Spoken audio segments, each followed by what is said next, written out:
Chapitre 33. Au château à Césarée-Panéade. Le repas est terminé dans la maison hospitalière. Jésus sort avec les 12, les disciples et le vieux maître de maison. Ils reviennent à la grande source, mais ne s'y arrêtent pas. Ils continuent leur route en allant toujours en direction du nord. La route qu'ils ont prise, bien que montante, est pratique car c'est une vraie route que peuvent suivre les chars et les chevaux. Tout en haut, au sommet d'une montagne, il y a un château massif ou une forteresse qui étonne à cause de sa forme singulière. On dirait deux constructions établies avec une différence de niveau de quelques mètres l'une par rapport à l'autre, de sorte que celle qui est le plus en arrière et la mieux fortifiée est surélevée par rapport à l'autre et la domine et la défend. Un mur élevé et large, dominé par des tours massives de forme carrée, relie les deux constructions qui pourtant forment un ensemble unique car elles sont entourées d'une enceinte unique avec des pierres ensaillies, verticales ou un peu obliques à la base pour donner un meilleur appui au poids du bastion. Je ne vois pas le côté ouest, mais les deux côtés nord et sud tombent à pic, ne formant qu'un avec la montagne qui est isolée et qui descend à pic de ces deux côtés, et je crois qu'il en est de même du côté ouest. Le vieux Benjamin, à cause de la fierté de tout habitant envers sa cité, fait valoir le château du tétrarque qui est en même temps qu'un château, une défense de la ville, et il en énumère la beauté et la puissance, la solidité, la commodité des citernes et des bassins, des espaces libres, le large champ de vision, sa situation, etc., etc. Les Romains eux-mêmes disent qu'il est beau, et eux s'y connaissent, termine le vieillard, et il ajoute « Je connais l'intendant, aussi je puis vous faire entrer. Je vais vous faire voir le plus vaste et le plus beau panorama de la Palestine. » Jésus écoute avec bienveillance. Les autres sourient un peu, eux qui ont vu tant de panoramas, mais le vieillard est si bon qu'ils n'ont pas le cœur de le mortifier, et ils l'approuvent dans son désir de montrer de belles choses à Jésus. Ils arrivent au sommet. La vue est vraiment belle, même de la petite place qui est devant le portail de fer qui donne accès. Mais le vieillard dit « Venez, venez, dedans c'est plus beau. Nous allons monter sur la partie la plus haute de la citadelle, vous allez voir. » Il pénètre dans l'entrée sombre creusée dans la muraille large de plusieurs mètres jusqu'à une cour où les attendent l'intendant et sa famille. Les deux amis se saluent et le vieillard explique le but de sa visite. Le rabbi d'Israël, dommage que Philippe soit absent, il désirait le voir, car sa renommée était parvenue jusqu'à lui.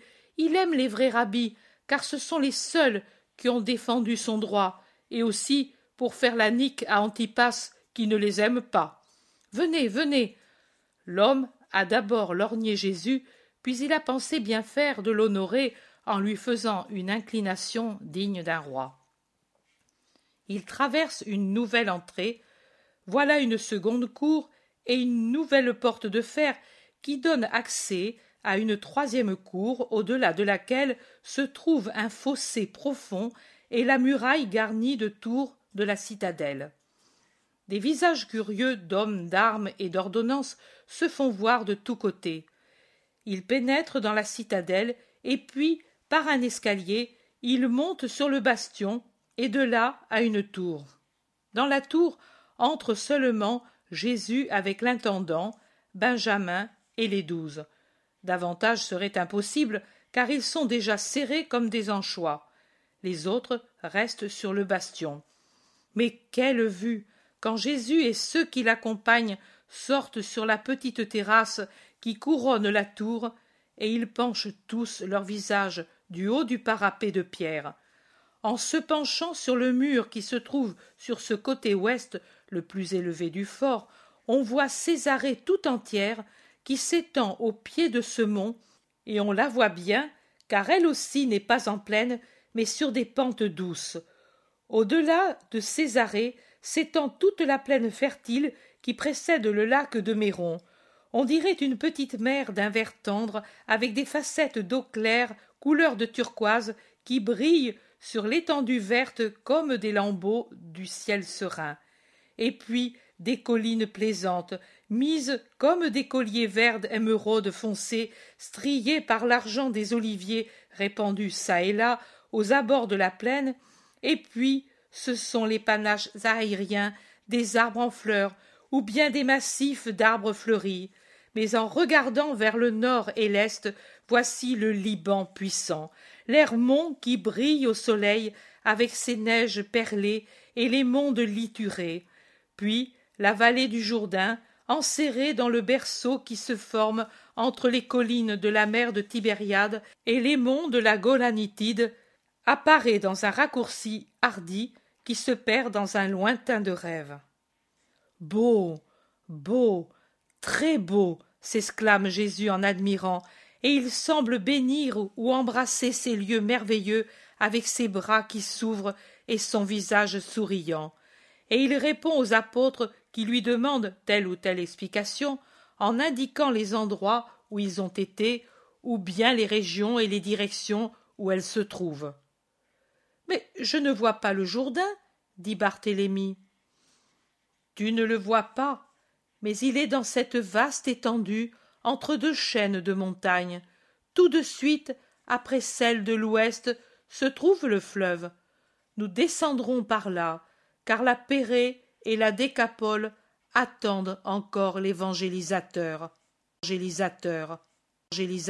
Mais à ce moment, il se retourne, semblant interroger l'air à cause d'une lamentation longue, étouffée, qui frappe ses oreilles, et ce n'est pas la première fois, et il regarde l'intendant comme pour lui demander ce qui arrive. « C'est une des femmes du château, une épouse, elle est sur le point d'avoir un enfant, le premier et le dernier, car son époux est mort aux calendes de Casseleu. Je ne sais même pas s'il va vivre, car la femme, depuis qu'elle est veuve, ne fait que fondre en larmes. Ce n'est plus qu'une ombre. Tu entends? Elle n'a même plus la force de crier. Bien sûr, veuve à 17 ans, et il s'aimait beaucoup. Ma femme et sa belle-mère lui disent « Dans ton fils, tu retrouveras Tobie ». Mais ce sont des mots. Ils descendent de la tour et font le tour des bastions, en admirant toujours l'endroit et le panorama. Puis l'intendant veut absolument offrir des boissons et des fruits aux visiteurs, et ils entrent dans une vaste pièce sur le devant du fort, où les serviteurs apportent ce qui est commandé. La lamentation est plus déchirante et plus proche, et l'intendant s'excuse aussi parce que cela retient sa femme loin du maître. Mais un cri encore plus pénible que la lamentation d'avant lui succède et font rester en l'air les mains qui portaient les fruits ou les coupes à la bouche. « Je vais voir ce qui est arrivé, » dit l'intendant, et il sort pendant que la cacophonie des cris et des pleurs entre encore plus forte par la porte entr'ouverte. L'intendant revient. « Son enfant est mort à peine né. Quel tourment! Elle essaie de le ranimer avec les forces qui lui restent, mais il ne respire plus. Il est noir. » Et il secoue la tête en ajoutant « Pauvre Dorcas !» Jésus commande « Apporte-moi le bébé. »« Mais il est mort, Seigneur. »« Apporte-moi l'enfant, te dis-je, comme il est, et dis à la mère qu'elle ait foi. » L'intendant s'éloigne. Il revient. « Elle ne veut pas. Elle dit qu'elle ne le donnera à personne. Elle semble folle. Elle dit que nous faisons cela pour le lui prendre. » Conduis-moi au seuil de sa pièce pour qu'elle me voie. Mais laisse courir, je me purifierai après, si jamais. Ils vont rapidement par un couloir sombre jusqu'à une porte fermée. Jésus l'ouvre lui-même en restant sur le seuil, en face du lit, sur lequel une créature diaphane serre sur son cœur un petit être qui ne donne pas signe de vie. Jésus dit à la femme « La paix à toi, Dorcas. Regarde-moi, ne pleure pas. Je suis le Sauveur. Donne-moi ton petit. » Ce qu'il y a dans la voix de Jésus, je ne sais pas. Je sais que la femme désespérée, qui au premier regard avait férocement serré le nouveau-né sur son cœur, le regarde, et son œil qui était tourmenté et fou s'ouvre à une lumière douloureuse mais pleine d'espoir. Elle remet le petit être enveloppé dans des linges fins à la femme de l'intendant, et elle reste là, les mains tendues, la vie, la foi dans ses yeux dilatés, sourde aux prières de sa belle-mère qui voudrait la faire étendre.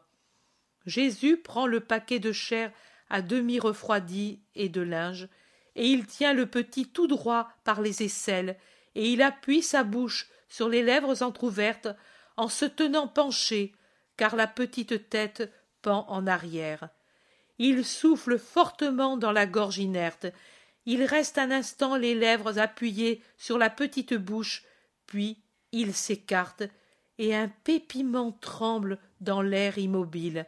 Un second plus fort, un troisième, et enfin un vrai vagissement, tout en essayant de remuer sa petite tête, en agitant ses mains, ses pieds, alors que dans un long pleur triomphal de nouveau-né se colore sa petite tête sans cheveux, sa figure minuscule, et le cri de la mère lui répond « Mon enfant, mon amour, la descendance de mon Tobie, sur mon cœur, sur le cœur de maman, que je meure heureuse !» dit-elle dans un murmure qui s'éteint dans un baiser et une réaction d'abandon bien compréhensible. « Elle meurt !» crient les femmes. Jésus leur répond « Non, elle entre dans un repos bien mérité. Quand elle va s'éveiller, dites-lui d'appeler l'enfant Jésaïe Tobie. Je la reverrai au temple le jour de sa purification. Adieu.